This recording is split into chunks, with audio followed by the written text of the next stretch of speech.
जुम्मन शेख और अलगू चौधरी में गाढ़ी मित्रता थी। साझे में खेती होती थी, कुछ लेन देन में भी साझा था। एक को दूसरे पर अटल विश्वास था। जुम्मन जब हज करने गए थे तब अपना घर अलगू को सौंप गए थे और अलगू जब कभी बाहर जाते तो जुम्मन पर अपना घर छोड़ देते थे। उनमें न खान पान का व्यवहार था, न धर्म का नाता, केवल विचार मिलते थे। मित्रता का मूल मंत्र भी यही है। इस मित्रता का जन्म उसी समय हुआ जब दोनों मित्र बालक ही थे और जुम्मन के पूज्य पिता जुमराती उन्हें शिक्षा प्रदान करते थे। अलगू ने गुरुजी की बहुत सेवा की थी, खूब रकाबियां मांजी, खूब प्याले धोए। उनका हुक्का एक क्षण के लिए भी विश्राम न लेने पाता था, क्योंकि प्रत्येक चिलम अलगू को आध घंटे तक किताबों से अलग कर देती थी। अलगू के पिता पुराने विचारों के मनुष्य थे। उन्हें शिक्षा की अपेक्षा गुरु की सेवा शुश्रूषा पर अधिक विश्वास था। वह कहते थे कि विद्या पढ़ने से नहीं आती, जो कुछ होता है गुरु के आशीर्वाद से। बस गुरुजी की कृपा दृष्टि चाहिए। अतएव यदि अलगू पर जुमराती शेख के आशीर्वाद अथवा सत्संग का कुछ फल न हुआ तो यह मानकर संतोष कर लेगा कि विद्योपार्जन में उसने यथाशक्ति कोई बात उठा नहीं रखी। विद्या उसके भाग्य ही में न थी तो कैसे आती? मगर जुमराती शेखा स्वयं आशीर्वाद के कायल न थे। उन्हें अपने सोटे पर अधिक भरोसा था और उसी सोटे के प्रताप से आज आसपास के गांवों में जुम्मन की पूजा होती थी। उनके लिखे हुए रेहननामे या बैनामे पर कचहरी का मुहर्रिर भी कलम न उठा सकता था। हल्के का डाकिया, कांस्टेबल और तहसील का चपरासी सब उनकी कृपा की आकांक्षा रखते थे। अतएव अलगू का मान उनके धन के कारण था तो जुम्मन शेख अपनी अनमोल विद्या से ही सबके आदर पात्र बने थे। जुम्मन शेख की एक बूढ़ी खाला मौसी थी। उसके पास कुछ थोड़ी सी मिल्कियत थी, परंतु उसके निकट संबंधियों में कोई न था। जुम्मन ने लंबे चौड़े वादे करके वह मिल्कियत अपने नाम लिखवा ली थी।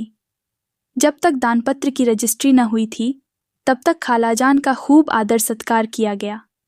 उन्हें खूब स्वादिष्ट पदार्थ खिलाए गए। हलवे पुलाव की वर्षा सी की गई, पर रजिस्ट्री की मोहर ने इन खातिरदारियों पर भी मानो मुहर लगा दी।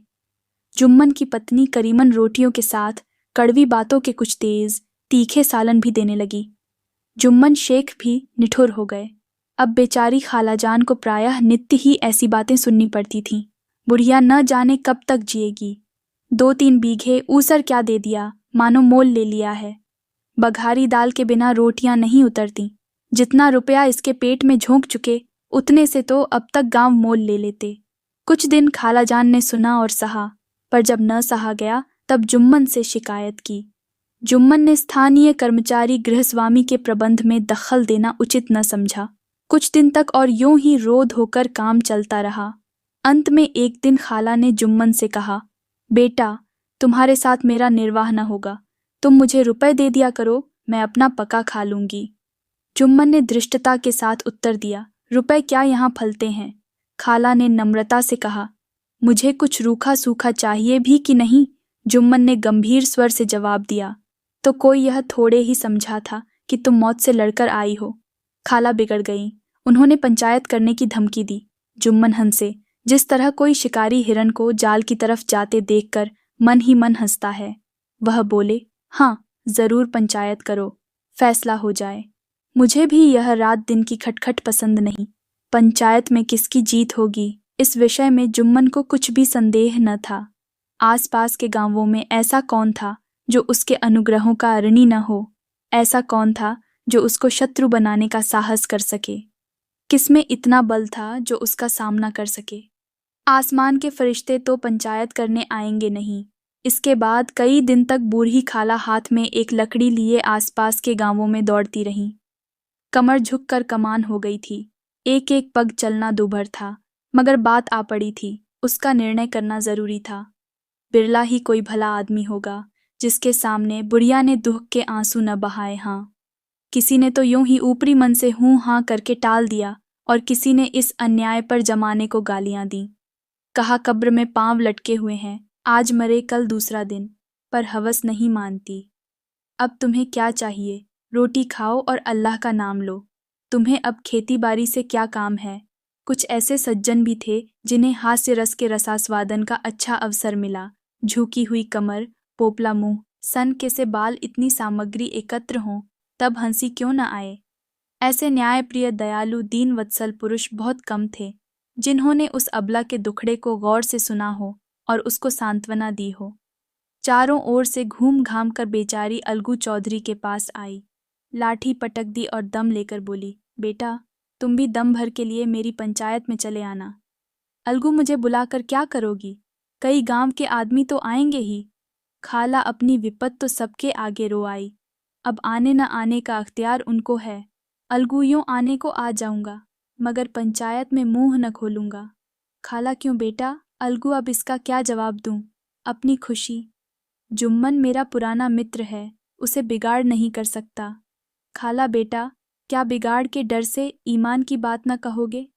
हमारे सोए हुए धर्म ज्ञान की सारी संपत्ति लुट जाए तो उसे खबर नहीं होती, परंतु ललकार सुनकर वह सचेत हो जाता है, फिर उसे कोई जीत नहीं सकता। अलगू इस सवाल का कोई उत्तर न दे सका, पर उसके हृदय में ये शब्द गूंज रहे थे, क्या बिगाड़ के डर से ईमान की बात न कहोगे? संध्या समय एक पेड़ के नीचे पंचायत बैठी। शेखा जुम्मन ने पहले से ही फर्श बिछा रखा था। उन्होंने पान, इलायची, हुक्के, तंबाकू आदि का प्रबंध भी किया था। हाँ, वह स्वयं अलबत्ता अलगू चौधरी के साथ जरा दूर पर बैठे हुए थे। जब पंचायत में कोई आ जाता था तब दबे हुए सलाम से उसका स्वागत करते थे। जब सूर्य अस्त हो गया और चिड़ियों की कलरवयुक्त पंचायत पेड़ों पर बैठी, तब यहाँ भी पंचायत शुरू हुई। फर्श की एक एक अंगुल जमीन भर गई, पर अधिकांश दर्शक ही थे। निमंत्रित महाशयों में से केवल वे ही लोग पधारे थे जिन्हें जुम्मन से अपनी कुछ कसर निकालनी थी। एक कोने में आग सुलग रही थी। नाई ताबड़तोड़ चिलम भर रहा था। यह निर्णय करना असंभव था कि सुलगते हुए उपलों से अधिक धुआं निकलता था या चिलम के दमों से। लड़के इधर उधर दौड़ रहे थे, कोई आपस में गाली गलौज करते और कोई रोते थे। चारों तरफ कोलाहल मच रहा था। गांव के कुत्ते इस जमाव को भोज समझकर झुंड के झुंड जमा हो गए थे। पंच लोग बैठ गए तो बूढ़ी खाला ने उनसे विनती की, पंचों, आज 3 साल हुए मैंने अपनी सारी जायदाद अपने भांजे जुम्मन के नाम लिख दी थी। इसे आप लोग जानते ही होंगे। जुम्मन ने मुझे ता हयात रोटी कपड़ा देना कबूल किया। साल भर तो मैंने इसके साथ रो धोकर काटा, पर अब रात दिन का रोना नहीं सहा जाता। मुझे न पेट की रोटी मिलती है न तन का कपड़ा। बेकस बेवा हूँ, कचहरी दरबार नहीं कर सकती। तुम्हारे सिवा और किसको अपना दुहक सुनाऊं? तुम लोग जो राह निकाल दो उसी राह पर चलूं। अगर मुझमें कोई ऐब देखो तो मेरे मुंह पर थप्पड़ मारो। जुम्मन में बुराई देखो तो उसे समझाओ क्यों एक बेकस की आह लेता है। मैं पंचों का हुक्म सिर माथे पर छड़ाऊंगी। रामधन मिश्र, जिनके कई असामियों को जुम्मन ने अपने गांव में बसा लिया था, बोले, जुम्मन मियाँ, किसे पंच बदते हो? अभी से इसका निपटारा कर लो, फिर जो कुछ पंच कहेंगे वही मानना पड़ेगा। जुम्मन को इस समय सदस्यों में विशेषकर वे ही लोग दीख पड़े जिनसे किसी न किसी कारण उनका वैमनस्य था। जुम्मन बोले, पंचों का हुक्म अल्लाह का हुक्म है। खालाजान जिसे चाहें उसे बदें, मुझे कोई उज्र नहीं। खाला ने चिल्लाकर कहा, अरे अल्लाह के बंदे, पंचों का नाम क्यों नहीं बता देता? कुछ मुझे भी तो मालूम हो। जुम्मन ने क्रोध से कहा, अब इस वक्त मेरा मुंह न खुलवाओ। तुम्हारी बन पड़ी है, जिसे चाहो पंच बदो। खालाजान जुम्मन के आक्षेप को समझ गईं। वह बोली, बेटा, खुदा से डरो। पंच न किसी के दोस्त होते हैं न किसी के दुश्मन। कैसी बात कहते हो? और तुम्हारा किसी पर विश्वास न हो तो जाने दो। अलगू चौधरी को तो मानते हो, लो मैं उन्हीं को सरपंच बदती हूँ। जुम्मन शेख आनंद से फूल उठे, परंतु भावों को छिपाकर बोले, अलगू ही सही, मेरे लिए जैसे रामधन वैसे अलगू। अलगू इस झमेले में फंसना नहीं चाहते थे। वे कन्नी काटने लगे। बोले, खाला, तुम जानती हो कि मेरी जुम्मन से गाढ़ी दोस्ती है। खाला ने गंभीर स्वर में कहा, बेटा, दोस्ती के लिए कोई अपना ईमान नहीं बेचता। पंच के दिल में खुदा बसता है। पंचों के मुंह से जो बात निकलती है वह खुदा की तरफ से निकलती है। अलगू चौधरी सरपंच हुए। रामधन मिश्र और जुम्मन के दूसरे विरोधियों ने बुढ़िया को मन में बहुत कोसा। अलगू चौधरी बोले, शेखा जुम्मन, हम और तुम पुराने दोस्त हैं। जब काम पड़ा तुमने हमारी मदद की है और हम भी जो कुछ बन पड़ा तुम्हारी सेवा करते रहे हैं। मगर इस समय तुम और बूढ़ी खाला दोनों हमारी निगाह में बराबर हो। तुमको पंचों से जो कुछ अर्ज करनी हो करो। जुम्मन को पूरा विश्वास था कि अब बाजी मेरी है। अलगू यह सब दिखावे की बातें कर रहा है। अतएव शांत चित्त होकर बोले, पंचों, 3 साल हुए खालाजान ने अपनी जायदाद मेरे नाम हिब्बा कर दी थी। मैंने उन्हें ताहयात खाना कपड़ा देना कबूल किया था। खुदा गवाह है, आज तक मैंने खालाजान को कोई तकलीफ नहीं दी। मैं उन्हें अपनी माँ के समान समझता हूँ। उनकी खिदमत करना मेरा फ़र्ज है। मगर औरतों में ज़रा अनबन रहती है, उसमें मेरा क्या बस है। खालाजान मुझसे माहवार खर्च अलग मांगती हैं। जायदाद जितनी है वह पंचों से छिपी नहीं। उससे इतना मुनाफा नहीं होता है कि माहवार खर्च दे सकूं। इसके अलावा हिब्बानामे में माहवार खर्च का कोई जिक्र नहीं तो मैं भूलकर भी इस झमेले में न पड़ता। बस मुझे यही कहना है। आइंदा पंचों का अख्तियार है, जो फैसला चाहें करें। अलगू चौधरी को हमेशा कचहरी से काम पड़ता था, अतएव वह पूरा कानूनी आदमी था। उसने जुम्मन से जिरह शुरू की। एक एक प्रश्न जुम्मन के हृदय पर हथौड़े की चोट की तरह पड़ता था। रामधन मिश्र इन प्रश्नों पर मुग्ध हुए जाते थे। जुम्मन चकित थे कि अलगू को क्या हो गया। अभी यह अलगू मेरे साथ बैठा हुआ कैसी कैसी बातें कर रहा था। इतनी ही देर में ऐसी कायापलट हो गई कि मेरी जड़ खोदने पर तुला हुआ है। न मालूम कब की कसर यह निकाल रहा है। क्या इतने दिनों की दोस्ती कुछ भी काम न आएगी। जुम्मन शेख तो इसी संकल्प विकल्प में पड़े हुए थे कि इतने में अलगू ने फैसला सुनाया। जुम्मन शेख, पंचों ने इस मामले पर विचार किया। उन्हें यह नीति संगत मालूम होता है कि खालाजान को माहवार खर्च दिया जाए। हमारा विचार है कि खाला की जायदाद से इतना मुनाफा अवश्य होता है कि माहवार खर्च दिया जा सके। बस यही हमारा फैसला है। अगर जुम्मन को खर्च देना मंजूर न हो तो हिब्बानामा रद्द समझा जाए। यह फैसला सुनते ही जुम्मन सन्नाटे में आ गए। जो अपना मित्र हो वह शत्रु का व्यवहार करे और गले पर छुरी फेरे, इसे समय के हेर फेर के सिवा और क्या कहें। जिस पर पूरा भरोसा था उसने समय पड़ने पर धोखा दिया। ऐसे ही अवसरों पर झूठे सच्चे मित्रों की परीक्षा की जाती है। यही कलयुग की दोस्ती है। अगर लोग ऐसे कपटी धोखेबाज न होते तो देश में आपत्तियों का प्रकोप क्यों होता। ये हैजा प्लेग आदि व्याधियां दुष्कर्मों के ही दंड हैं। मगर रामधन मिश्र और अन्य पंच अलगू चौधरी की इस नीति परायणता की प्रशंसा जी खोलकर कर रहे थे। वे कहते थे, इसका नाम पंचायत है। दूध का दूध और पानी का पानी कर दिया। दोस्ती दोस्ती की जगह है, किंतु धर्म का पालन करना मुख्य है। ऐसे ही सत्यवादियों के बल पर पृथ्वी ठहरी है, नहीं तो वह कब की रसातल को चली जाती। इस फैसले ने अलगू और जुम्मन की दोस्ती की जड़ हिला दी। अब वे साथ साथ बातें करते नहीं दिखाई देते।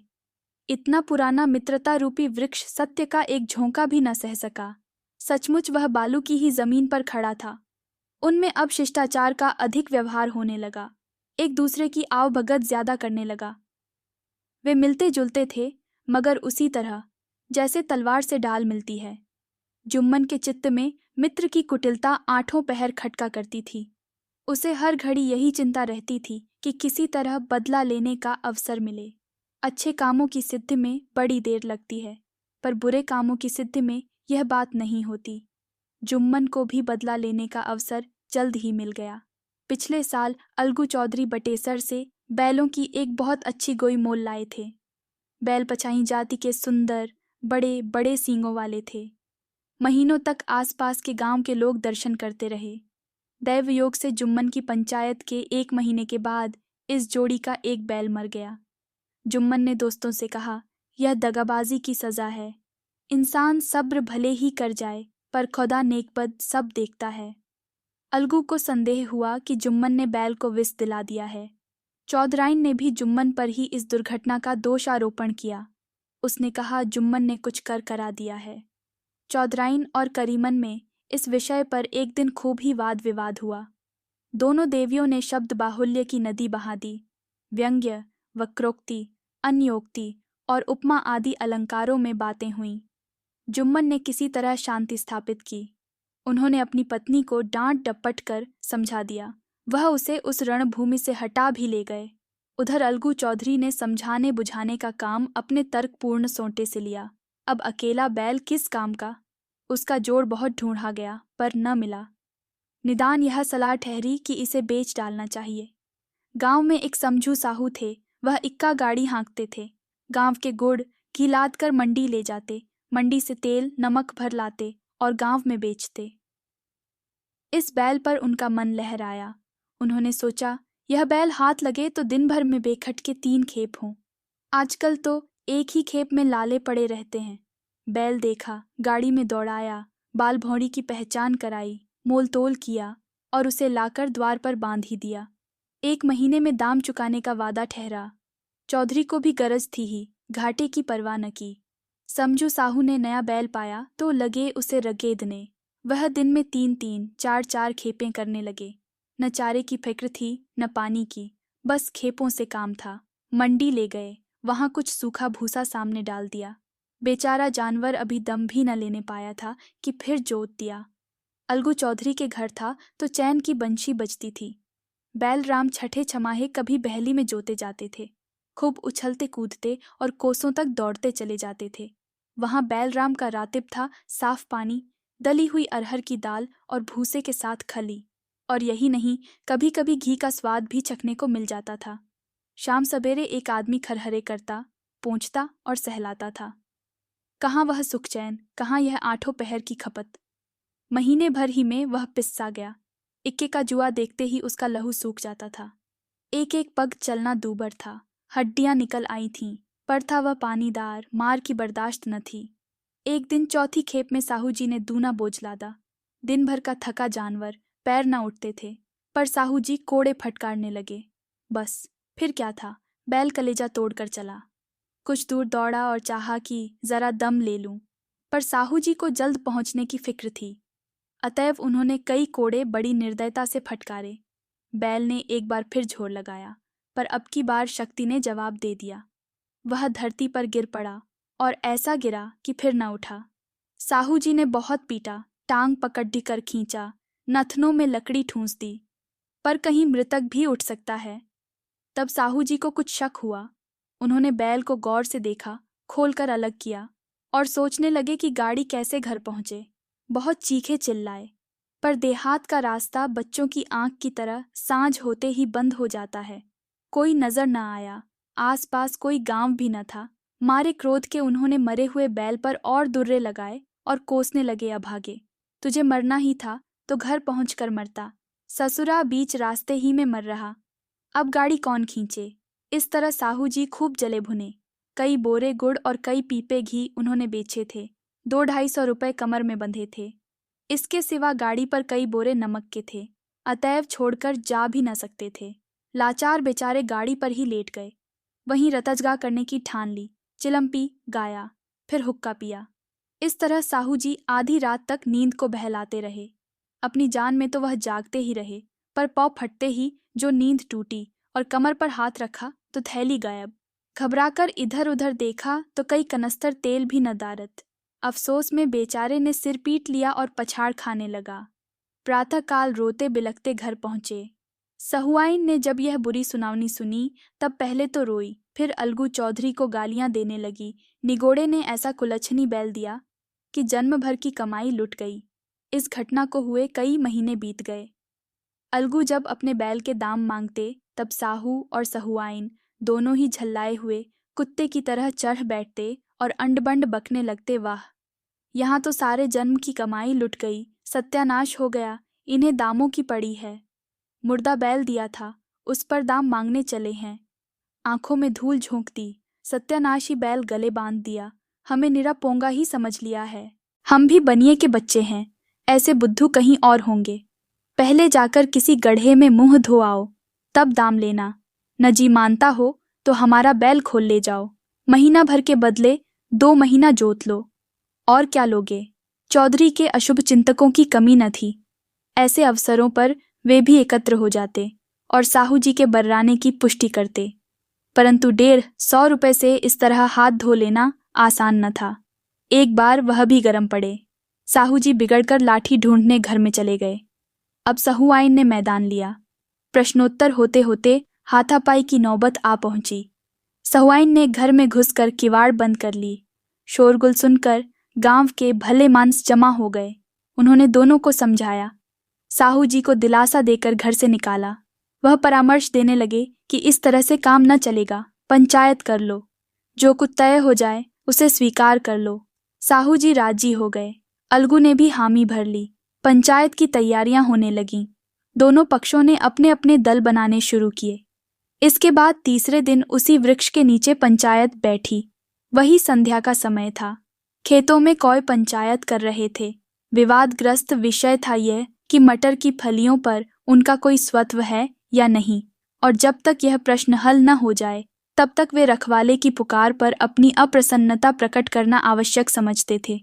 पेड़ की डालियों पर बैठी शुक मंडली में यह प्रश्न छिड़ा हुआ था कि मनुष्यों को उन्हें बेमुरौवत कहने का क्या अधिकार है, जब उन्हें स्वयं अपने मित्रों से दगा करने में भी संकोच नहीं होता। पंचायत बैठ गई तो रामधन मिश्र ने कहा, अब देरी क्या है, पंचों का चुनाव हो जाना चाहिए। बोलो चौधरी, किस किस को पंच बत्ते हो? अलगू ने दीन भाव से कहा, समझू साहू ही चुन ले। समझू खड़े हुए और कड़क कर बोले, मेरी ओर से जुम्मन शेख। जुम्मन का नाम सुनते ही अलगू चौधरी का कलेजा धक धक करने लगा, मानो किसी ने अचानक थप्पड़ मार दिया हो। रामधन अलगू के मित्र थे। वह बात को ताड़ गए। पूछा, क्यों चौधरी, तुम्हें कोई उज्र तो नहीं? चौधरी ने निराश होकर कहा, नहीं, मुझे क्या उज्र होगा? जुम्मन शेख के मन में सरपंच का उच्च स्थान ग्रहण करते ही अपनी जिम्मेदारी का भाव पैदा हुआ। उसने सोचा, मैं इस वक्त न्याय और धर्म के सर्वोच्च आसन पर बैठा हूँ। मेरे मुंह से इस समय जो कुछ निकलेगा वह देववाणी के सदृश है, और देववाणी में मेरे मनोविकारों का कदापि समावेश न होना चाहिए। मुझे सत्य से जौ भर भी टलना उचित नहीं। पंचों ने दोनों पक्षों से सवाल जवाब करने शुरू किए। बहुत देर तक दोनों दल अपने अपने पक्ष का समर्थन करते रहे। इस विषय में तो सब सहमत थे कि समझू को बैल का मूल्य देना चाहिए, परंतु दो महाशय इस कारण रियायत करना चाहते थे कि बैल के मर जाने से समझू को हानि हुई। इसके प्रतिकूल दो सभ्य मूल के अतिरिक्त समझू को दंड भी देना चाहते थे, जिससे फिर किसी को पशुओं के साथ ऐसी निर्दयता करने का साहस न हो। अंत में जुम्मन ने फैसला सुनाया, अलगू चौधरी और समझू साहू, पंचों ने तुम्हारे मामले पर अच्छी तरह विचार किया। समझू को उचित है कि बैल का पूरा दाम दें। जिस वक्त उन्होंने बैल लिया उसे कोई बीमारी न थी। अगर उसी समय दाम दे दिए जाते तो आज समझू उसे फेर लेने का आग्रह न करते। बैल की मृत्यु केवल इस कारण हुई कि उससे बड़ा कठिन परिश्रम लिया गया और उसके दाने चारे का कोई अच्छा प्रबंध न किया गया। रामधन मिश्र बोले, समझू ने बैल को जानबूझकर मारा है, अतएव उससे दंड लेना चाहिए। जुम्मन बोले, यह दूसरा सवाल है, हमको इससे कोई मतलब नहीं। झगड़ू साहू ने कहा, समझू के साथ कुछ रियायत होनी चाहिए। जुम्मन बोले, यह अलगू चौधरी की इच्छा पर निर्भर है। यह रियायत करें तो उनकी भलमनसी। अलगू चौधरी फूले न समाये, उठ खड़े हुए और झोर से बोले, पंच परमेश्वर की जय। इसके साथ ही चारों ओर से प्रतिध्वनि हुई, पंच परमेश्वर की जय। प्रत्येक मनुष्य जुम्मन की नीति को सराहता था। इसे कहते हैं न्याय। यह मनुष्य का काम नहीं, पंच में परमेश्वर वास करते हैं, यह उन्हीं की महिमा है। पंच के सामने खोटे को कौन खरा कह सकता है। थोड़ी देर बाद जुम्मन अलगू के पास आए और उनके गले लिपट कर बोले, भैया, जब से तुमने मेरी पंचायत की तब से मैं तुम्हारा प्राणघातक शत्रु बन गया था, पर आज मुझे झांत हुआ कि पंच के पद पर बैठकर न कोई किसी का दोस्त होता है न दुश्मन। न्याय के सिवा उसे और कुछ नहीं सूझता। आज मुझे विश्वास हो गया कि पंच की जबान से खुदा बोलता है। अलगू रोने लगे। इस पानी से दोनों के दिलों का मैल धुल गया। मित्रता की मुरझाई हुई लता फिर हरी हो गई।